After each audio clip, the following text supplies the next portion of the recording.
Hi, it's Winton Churchill with the Barefoot Consultants. Welcome to our Freelance Friday.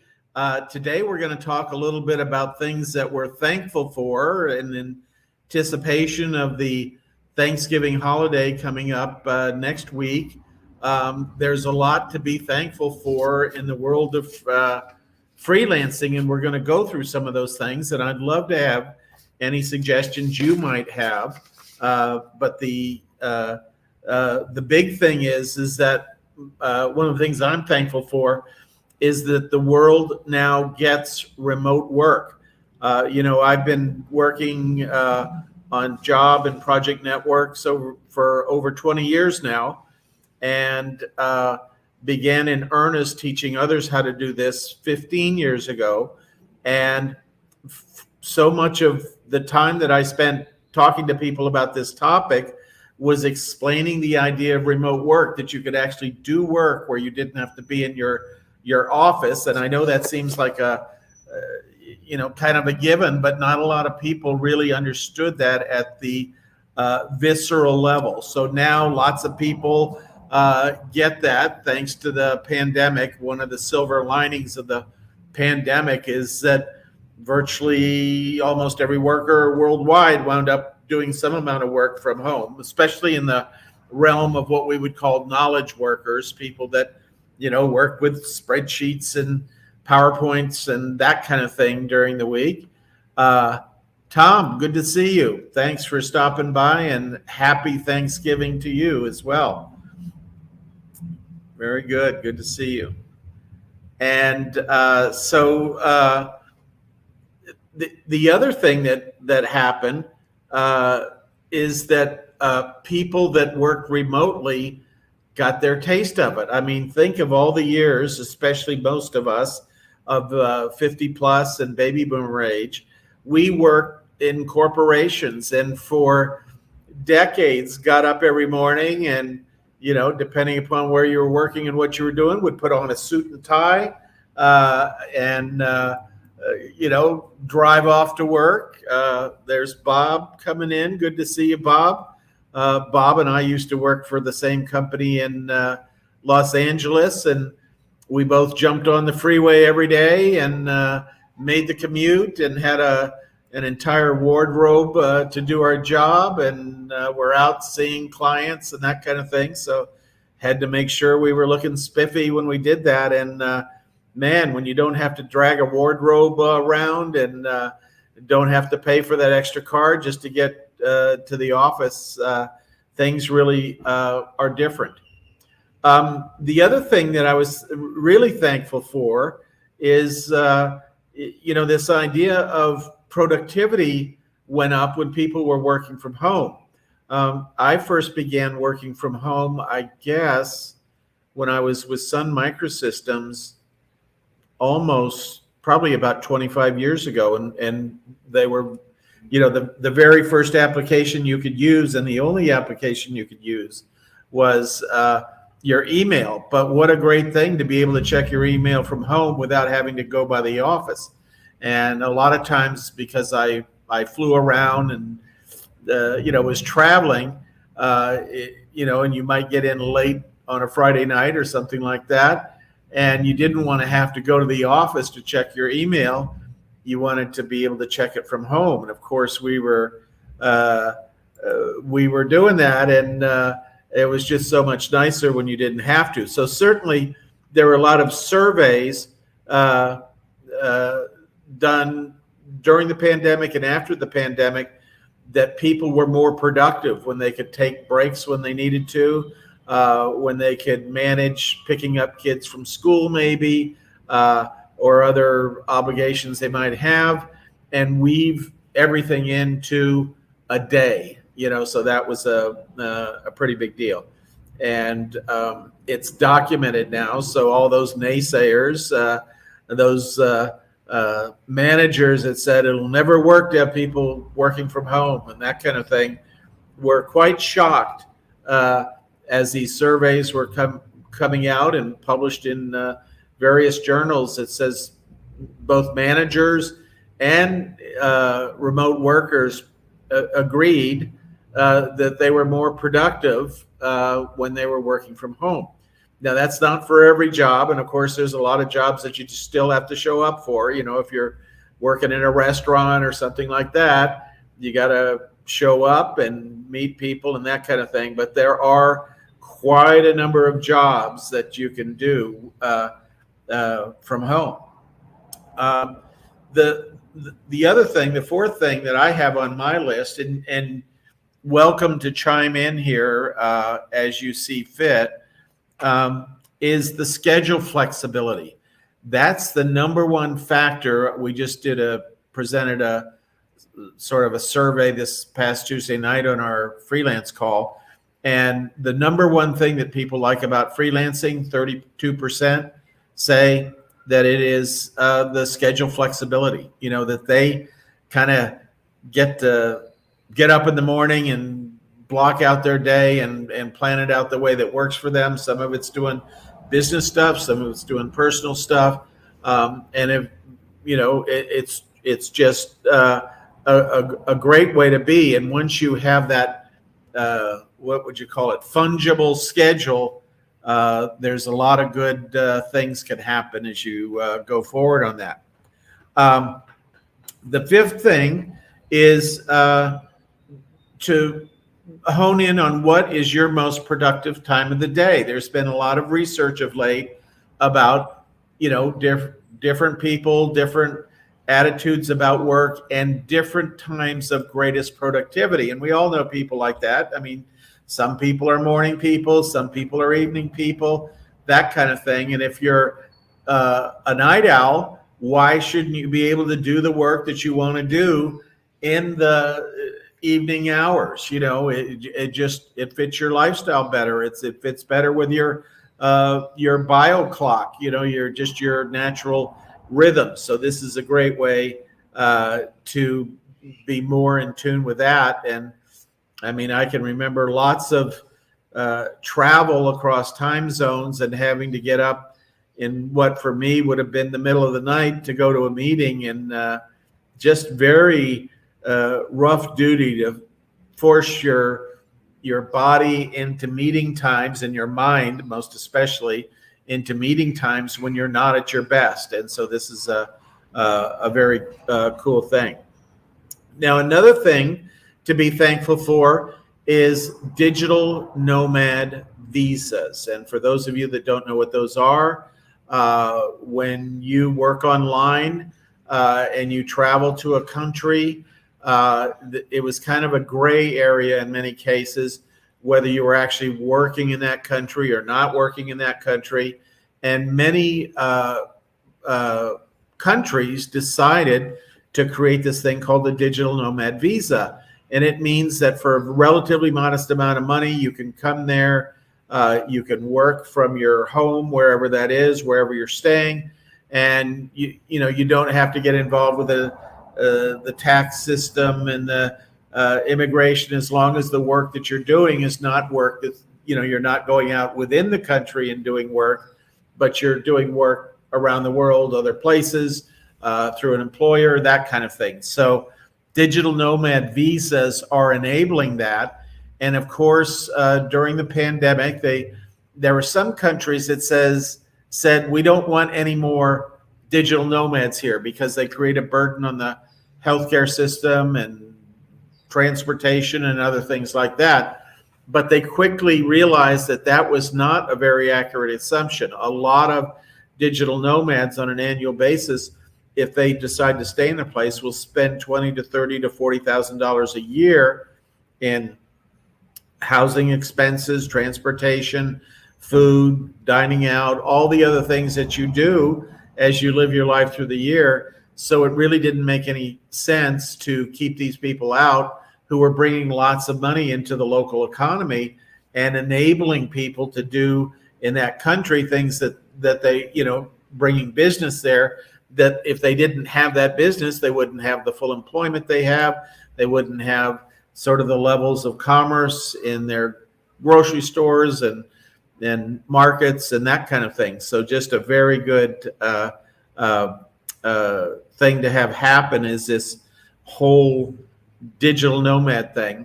And the 1.0 version of some of the digital nomad stuff was a little shaky, but now they're on 2.0 and 3.0 versions.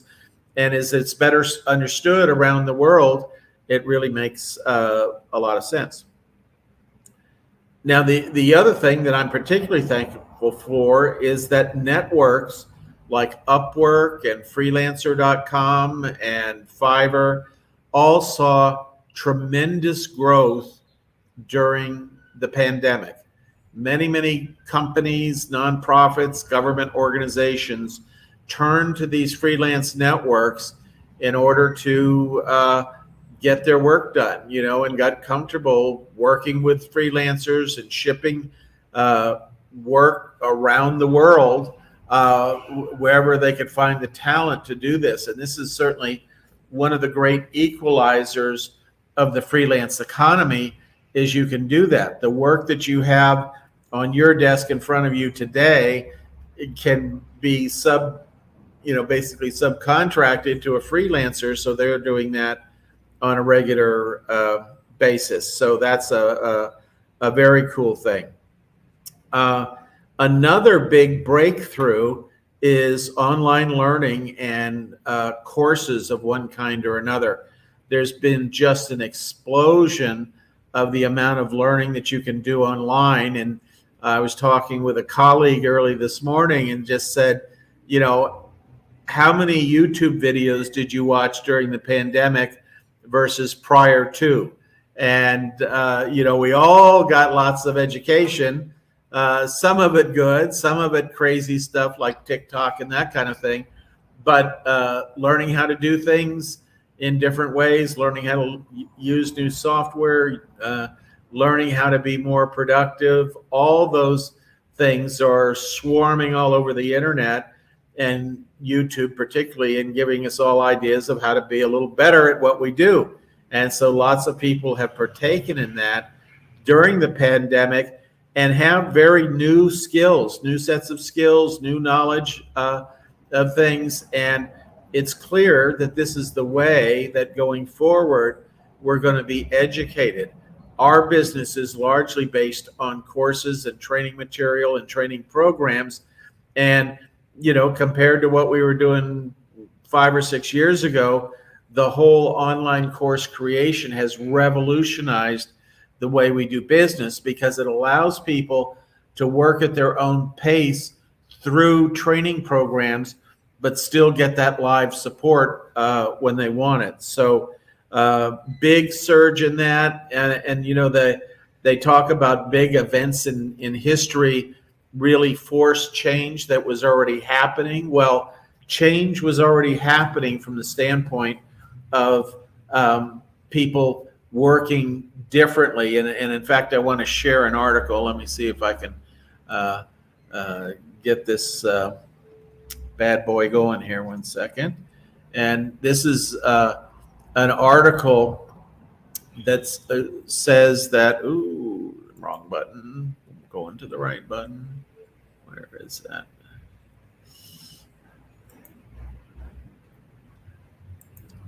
Okay. Screen. Got that. We're going to share a Chrome tab. Here we go. Okay. The Freelance Informer. Freelancers now represent 46.5% of the global workforce. And then it goes on to talk about, some of the rules and regulations and some of the challenges of working as a freelancer, some of the benefits of working as a freelancer, some of the things that need, potential areas for improvement for freelancers and that kind of thing. But the big picture is that, almost half of all workers in the world now are freelancers. And, that's not likely to change. It's international activity. This is around the world. You see more and more freelancers, less and less employees. And part of the reason for that is that employees just don't provide companies with the flexibility and talent that they need in many cases. In the days of employees, let's say rewind 5, 6, 7 years, you had to take employees that maybe have been good in one area, and then when new requirements came into the business, try to bring them up to speed on that new area and really force fit them into that. And when you can hire a freelancer that's at their peak of their skill in that area, it's much less expensive than trying to train an employee to do that same work. And so one of the things I'm going to do is pop in the chat window this article because it is pretty interesting in terms of what's going on.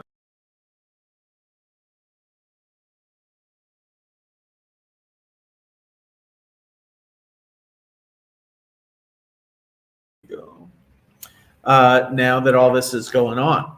So the ninth thing on my list that I'm thankful for is it's now socially acceptable to be a freelancer. I remember as a kid growing up, there's a person that worked as a freelancer in our neighborhood, and I asked, "What is a freelancer?" And my mom basically said it's somebody that can't get along with others, so they can't hold down a job. So there was a lot of that sentiment, 30, 40, 50 years ago about what a freelancer was, somehow that they were not good enough that they could get hired by a company or that kind of thing.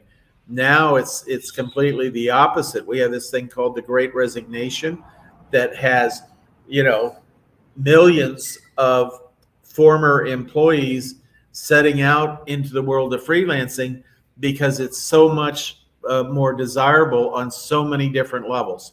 And so that's a new wrinkle to be thankful for, is as companies and nonprofits and government agencies get comfortable with this idea of, I can go get the best talent right now to do this specific job. And of course they look internally, but if they don't have the talent, they don't have to settle with trying to train somebody, and they don't have to lose the market advantage of taking longer to train somebody to accomplish their goals. So something interesting to consider there. And then the 10th thing on my list, and there's probably a few on yours and lots more to add here down in the chat window. And especially we want to welcome those people that are listening to the replay on this. Be sure and drop in your favorite thing that you're thankful for about with respect to freelancing. But the tools to manage the freelance environment.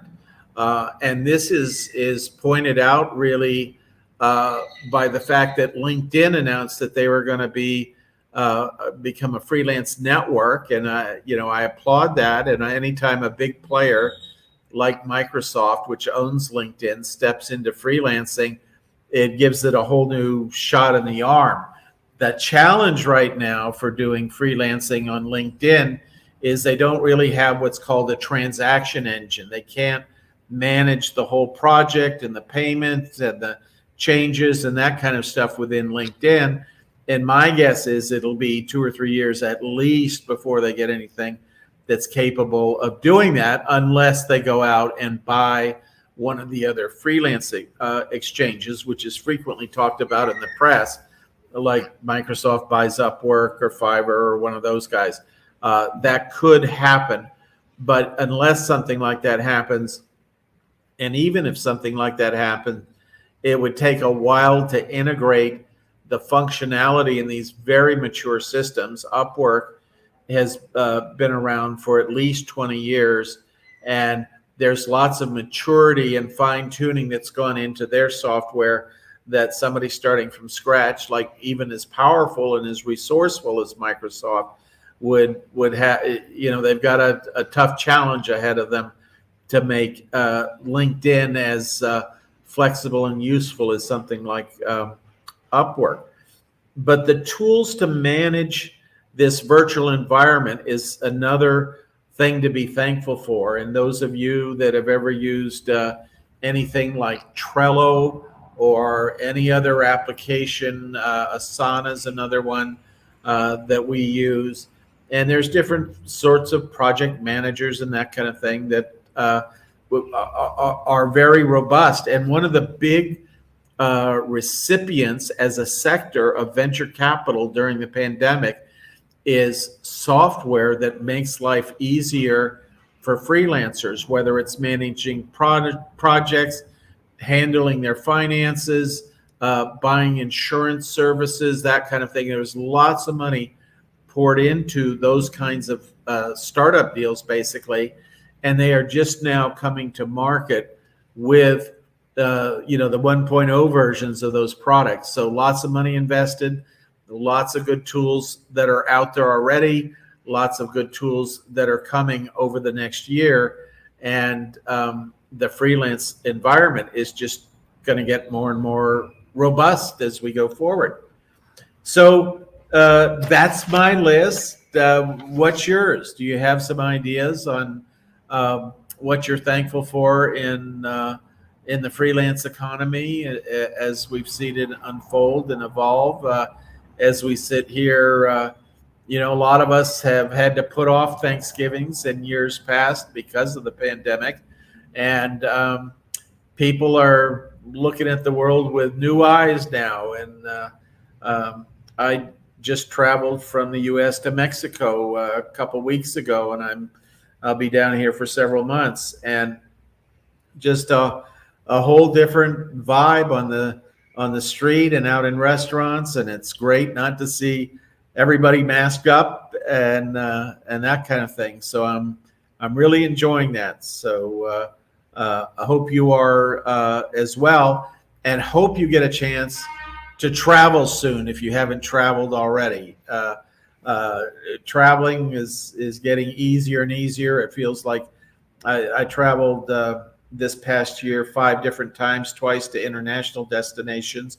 And back in February of this year, felt a little rocky, but now coming down here, it was just pretty smooth, pretty full. Feels like it's back to things are happening again.